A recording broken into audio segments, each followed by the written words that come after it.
Saudara-saudari yang terkasih dalam Kristus, mengenang awal arwah semua orang beriman.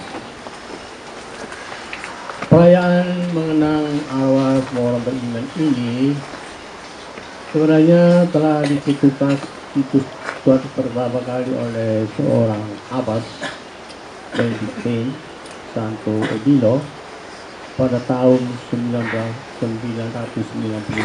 di Prancis. Abbas ini meminta para anggota diarawanya untuk mendoakan semua jiwa di api penyucian. Perayaan ini kemudian tersebar ke seluruh gereja dan akhirnya Paus Clemens V menjadikan perayaan ini untuk perayaan seluruh gereja pada tahun 1311 Masehi.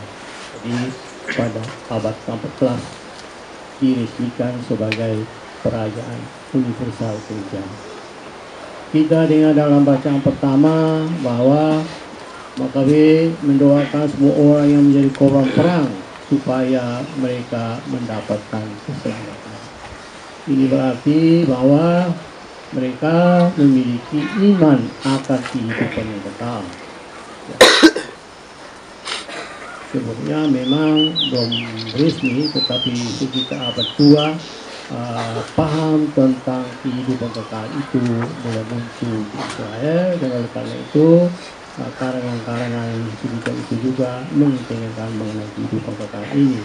Daniel juga mengatakan banyak orang yang telah mati akan bangun dari kubur, sebagian untuk menikmati hidupnya kekal, sebagian lagi untuk kebinasaan. Daniel 12 ayat 2. Jadi kematian, keselamatan itu memang diutarakan oleh para nabi. Dalam Injil kita mendengar Yesus mengatakan bahwa barang siapa melihat putra manusia dan percaya kepadanya akan memiliki hidup kekal dan akan dibangkitkan pada akhir zaman. Melihat dan percaya adalah tema yang senantiasa muncul dalam Injil Yohanes. Melihat dan percaya.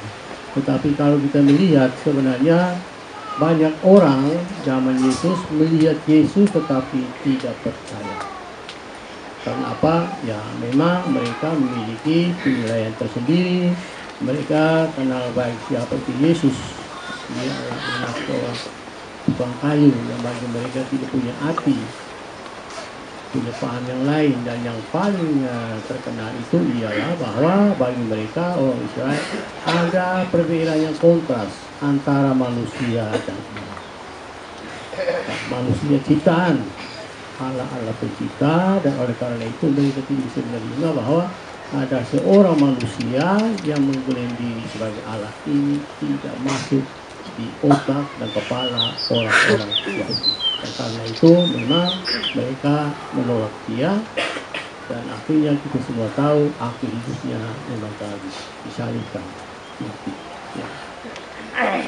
Tapi kita bersyukur bahwa selain ada yang tidak percaya, ada yang percaya. Itu ialah para rasul itu mereka melihat dan percaya, artinya mereka percaya kepada dia sebagai utusan Allah, dan dengan demikian mereka diselamatkan. Tidak hanya percaya atau paham saja, tetapi mereka benar-benar menyerahkan diri kepada Yesus. Seluruh kehidupannya diabdikan kepada pembawaan sabda. Itulah akibat mereka percaya kepada Tuhan kita Yesus Kristus sebagai penyelamat. Dan oleh karena itu Yesus mengatakan dia datang untuk menyelamatkan manusia. Inilah kehendak Bapa, dan memang manusia harus percaya kepadanya, dan supaya manusia percaya kepadanya, manusia harus ditarik oleh Bapa.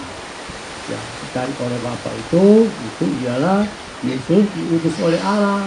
Dia sebenarnya Allah Bapa dalam diri Yesus yang menarik orang untuk percaya kepadanya. Dan percaya kepadanya itu memiliki dua akibat. Mereka itu akan memiliki hidup kekal, dan mereka akan dibangkitkan pada akhir zaman. Mereka-mereka yang menolak dia itu memang tidak mau bekerja bersama Allah. Mereka menentang Allah, dan oleh karena itu mereka adalah para pendosa, dan itulah keterpisahan manusia dari Allah untuk selama-lamanya. Ya, itulah dosa berat, di mana menolak Allah karena mereka menyalahgunakan kehidupan sendiri. Ya. Dan untuk kita orang Kristen, ya, dosa berat artinya menentang Allah, tidak mau bekerja sama dengan Allah.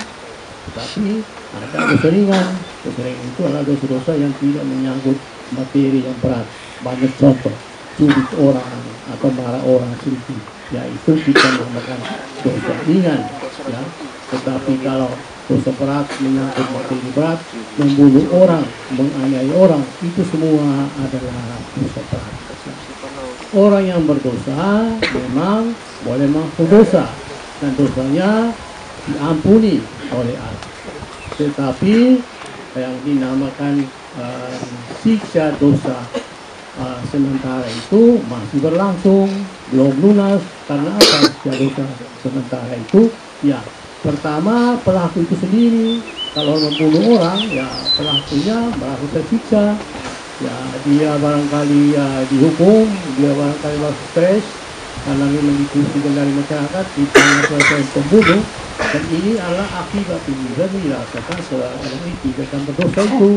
Ya, inilah yang dinamakan siksa dosa sementara. Jadi memang orang bisa mengaku diampuni, tetapi siksa dosa sementara itu masih berada dalam dirinya karena belum selesai dihayati. Dan kalau orang-orang ini meninggal, ya mereka ini memang memiliki dosa seperti itu, dan mereka harus berada di tempat singgahan yang kita namakan api penyucian. Di sanalah mereka dimurnikan untuk kemudian masuk ke dalam kerajaan surga.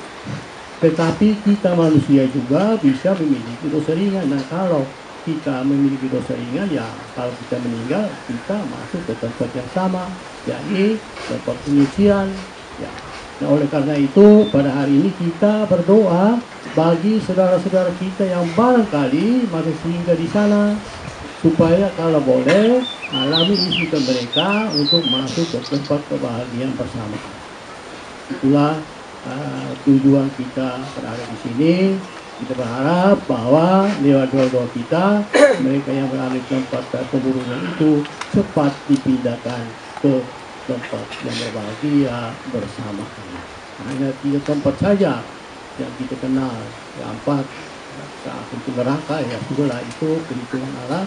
Tetapi ada tempat di mana api penyucian, ada surga, ya yang kedua, dan yang ketiga kita yang ada di dunia ini.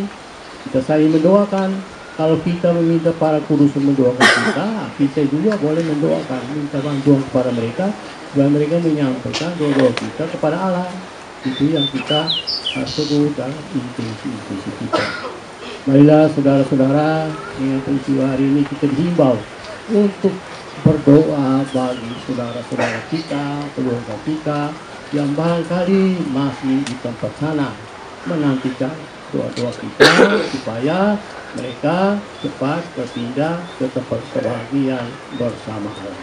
Kiranya doa kita didengarkan dan dikabulkan oleh Allah. Amin.